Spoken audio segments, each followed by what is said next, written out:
The FIFA World Cup halftime show is a very huge opportunity for the ghetto kids, for me, for the children who have no hope, they will still have hope.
Il est 20h ici à Paris. Bonsoir à tous et bienvenue si vous nous rejoignez sur France 24 pour la suite d'Au cœur de l'info. Voici les grands titres de ce vendredi. Nous n'avons jamais été aussi proches d'un accord États-Unis-Iran. C'est ce qu'affirment de concert les deux partis. Donald Trump a même partagé tout à l'heure sur X un message en ce sens du chef de la diplomatie iranienne. Mais dans le détail, les informations qui filtrent d'un côté et de l'autre sont toujours contradictoires. On tentera de faire le point dans un instant. Entrée en vigueur de la grande réforme de la politique migratoire européenne. L'objectif est de modifier en profondeur la gestion des demandes d'asile dans l'UE, jusque-là assurée par quelques pays seulement. Réforme qui prévoit des contrôles renforcés, un nouveau mécanisme de solidarité entre États et des dispositions spéciales en cas de crise. Et puis au lendemain de l'ouverture spectaculaire du mondial au sein du stade Azteca de Mexico, c'est au tour du Canada et des États-Unis, co-organisateurs, de lancer leur Coupe du Monde. À 21h de Paris, le Canada affrontera la Bosnie à Toronto à l'issue d'une cérémonie d'ouverture. Et puis autre cérémonie d'ouverture, cette fois à Los Angeles, qui marquera l'entrée dans la compétition des États-Unis qui affronteront de leur côté le Paraguay. On reparlera de tout cela dans l'essentiel de la Coupe du Monde d'ici quelques minutes. Puis on reviendra aussi sur la situation au Liban avec l'invité d'Au cœur de l'info ce soir, Kevin Charbel, chef de mission Première Urgence Internationale au Liban. On évoquera ensemble la situation humanitaire dans le pays où les frappes israéliennes ont fait près de 3700 morts, des milliers de blessés et plus d'1 million de déplacés qui n'ont pour l'heure, pour la plupart, aucune perspective de retour. Avant cela, tout de suite le journal.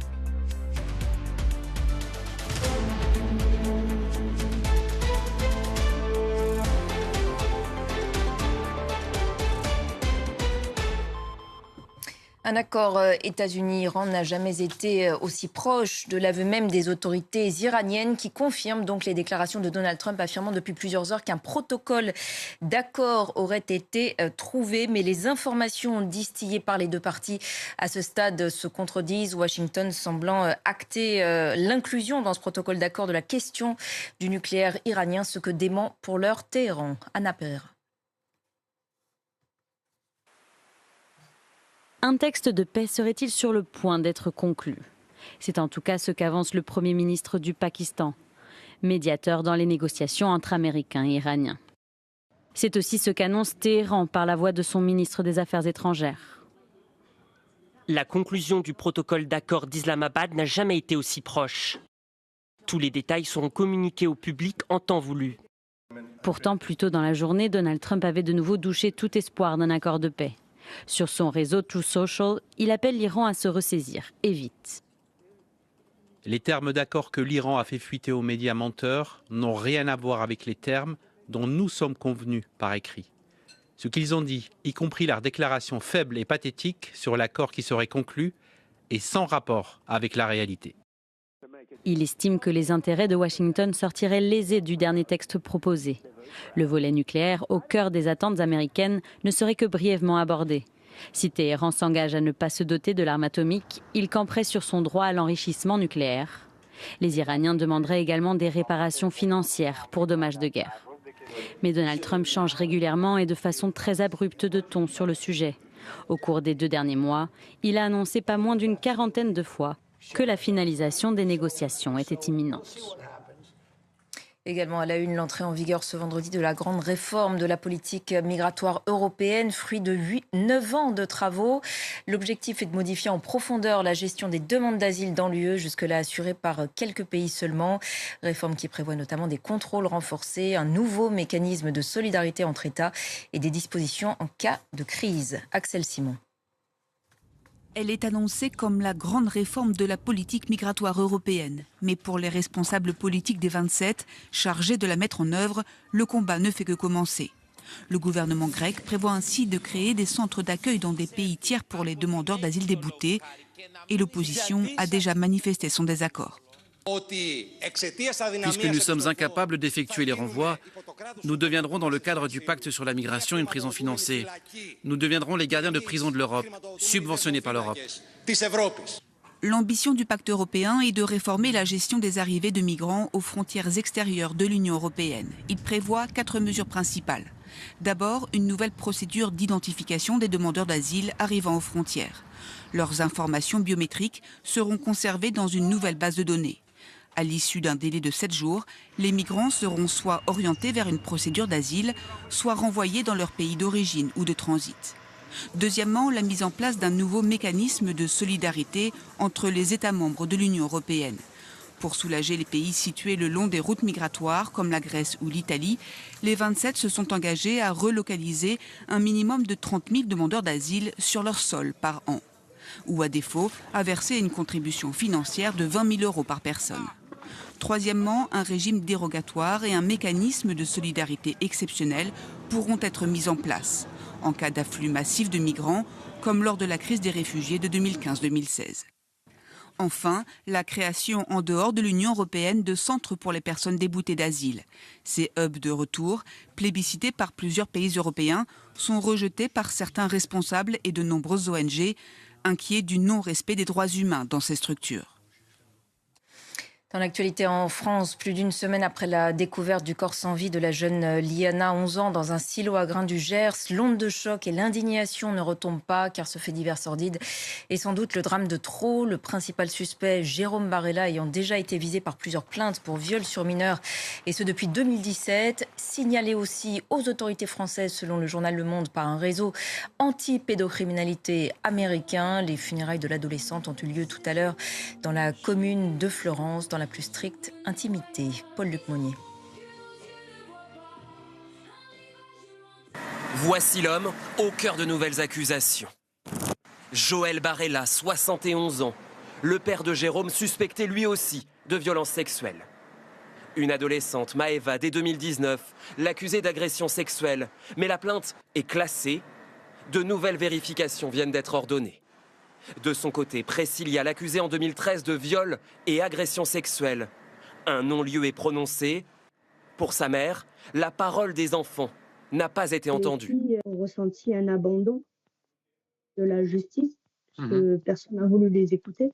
Priscilla, au final, a été placée en famille d'accueil suite au fait que elle se scarifiait, elle faisait des tentatives de suicide. Ces accusations contre le père du principal suspect dans l'affaire Liana plongent une nouvelle fois la commune de Fleurance dans le désarroi. Pour certains habitants ce matin, la parole des enfants n'est pas suffisamment prise en compte. Non, je pense qu'on ne les a pas écoutés. Il a mal compris. Mais un gosse, il comprend tout. La parole des enfants n'est pas assez libérée et c'est un sujet qui reste quand même dans l'absolu assez tabou. Dans le même temps, on apprend que Jérôme Barella, le fils, avait de son côté fait l'objet de plusieurs signalements pour des activités sur Internet. Des signalements par cet organisme anti-pédocriminalité américain, notamment après un échange en ligne avec une mineure. Des signalements difficiles à traiter, selon les policiers français. 200 000 signalements, dont 95% d'entre eux viennent des États-Unis. On arrive à en traiter 5%. Voilà, nous sommes en incapacité d'en traiter plus. Beaucoup de signalements passent donc entre les mailles du filet, faute de moyens et d'enquêteurs spécialisés selon les policiers. Il était l'un des artistes les plus cotés au monde de son vivant. Le Britannique David Hockney est décédé à l'âge de 88 ans à Londres. Figure du pop art des années 60, l'une des plus influentes de l'art contemporain. Une carrière longue de 7 décennies marquée par une capacité très forte de renouvellement. Retour sur sa vie avec Axel Simon. Couleurs vibrantes, paysages lumineux, images ultra-réalistes proches de la photographie, David Hockney a créé un univers unique et une œuvre prodigieuse qui s'étend sur cette décennie. Je ne suis pas quelqu'un qui est tourné vers le passé. Je vis dans le présent. Cette exposition me permet de voir ce que j'ai accompli. Et je constate que mes œuvres sont très puissantes, oui. Né en 1937 au nord de l'Angleterre, David Hockney fait sensation sur la scène artistique des années 60 avec ses piscines turquoises de Californie. Cette toile Bigger Splash l'a rendu célèbre et a imposé son univers pop au sommet de l'art contemporain. Il a contribué à définir l'image de la Californie telle que nous la percevons aujourd'hui. Le rêve californien, la vie californienne.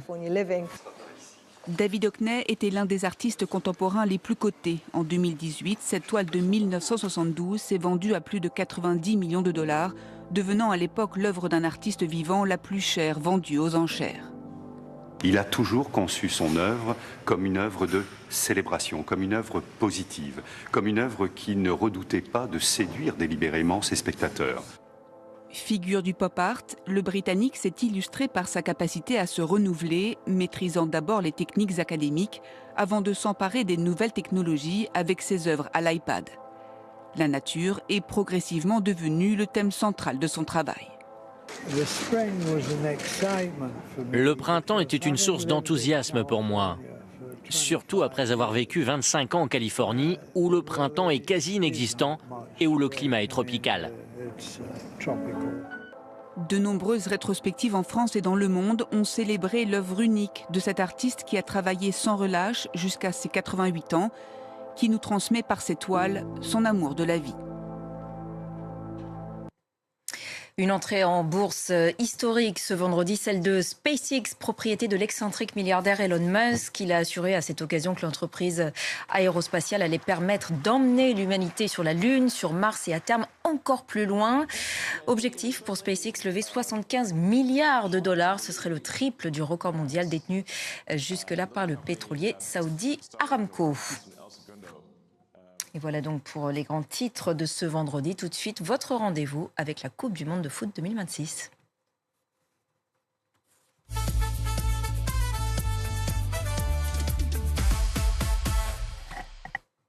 Et bienvenue donc dans l'essentiel de la Coupe du Monde de foot. Au lendemain de l'ouverture spectaculaire de la compétition au sein du stade Azteca de Mexico, c'est donc au tour du Canada et des États-Unis, co-organisateurs, de lancer leur Coupe du Monde. À 21h de Paris, le Canada affrontera la Bosnie à Toronto à l'issue d'une cérémonie d'ouverture qui verra notamment la chanteuse Alanis Morissette interpréter l'hymne canadien. Et puis dernière cérémonie d'ouverture, cette fois à Los Angeles, qui marquera l'entrée dans la compétition des États-Unis, où vont se dérouler l'écrasante majorité des matchs du mondial. Les États-Unis qui affronteront donc à cette occasion le Paraguay, en présence non pas de Donald Trump, mais du secrétaire d'État Marco Rubio. Les Bleus, de leur côté, vice-champions du monde en titre, ont commencé à s'entraîner à Boston. Parmi les premiers défis, s'acclimater à la chaleur et s'habituer au décalage horaire. Regardez. Ouvrons, voyons voir. Ouh. Ah ouais, attendez, je vous montre. La chambre est très cool. Voilà, là on a ma grosse tête sur Panini, la chambre. Voilà. Bonne télé, c'est important pour regarder des films. Jouer à la Play 1, évidemment. Ah oui, j'aime beaucoup cet accueil. Voilà, chambre du Konaté. T'es en train de faire une présentation du building. Présentation du building. C'est là que tout va se passer. Donc quand on va vouloir jouer, déranger, Bou, c'est ici qu'on va venir. Non, il n'y aura pas de jeu ici. Il va rien faire. Lui, t'as vu, La Coupe du Monde aura-t-elle conquis le cœur des New-Yorkais? Le maire de New York, Zoran Mamdani, tient à ce que même ceux qui n'ont pas les moyens de s'offrir un billet pour un match puissent y prendre part. Son administration a notamment mis en place des programmes publics de football dans la rue pour que les enfants des quartiers populaires puissent jouer. C'est un reportage de Jessica Lemazurier et Yves Schaffner, commenté par Lou Kissiela. Match de foot de rue à Corona, dans le Queens, un quartier historique d'immigrés à New York. Ces enfants sont ravis par la Coupe du Monde, surtout Dylan. Quand je marque un but, je fais comme Messi. Qu'est-ce qui vous plaît dans la Coupe du Monde? J'aime la Colombie et marquer des buts. J'aime jouer au foot. Ce terrain de rue fait partie d'un projet d'une association et du maire de New York, Zoran Mamdani, pour rendre le football accessible au plus grand nombre. Le prix des billets est un problème. Le coût du déplacement pour assister au match aussi. La Coupe du Monde est inaccessible. Nous devrions remplir les stades avec les enfants qui pratiquent ce sport ici en ville et en faire vraiment la Coupe du Monde du peuple.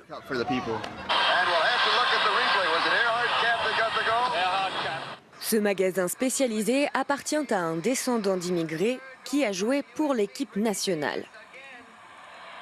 C'était génial. J'en ai encore des frissons quand je revois ça.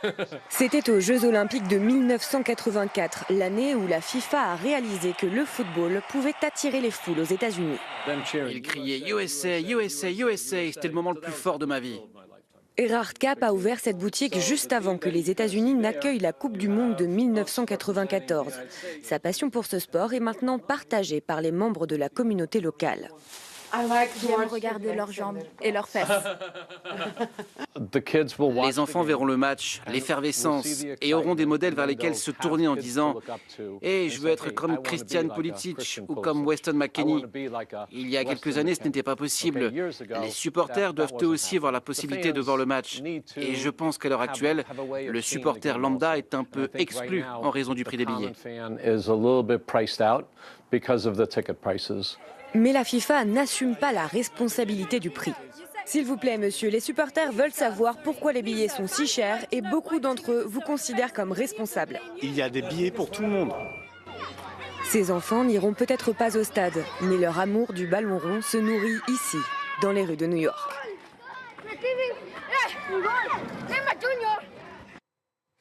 Et voilà pour l'actu du mondial. C'est la fin de Au cœur de l'info. Merci de votre fidélité. Dans quelques minutes, vous retrouverez Raphaël Kahn pour Le Monde dans tous ses états. Très belle soirée à vous tous sur France 24.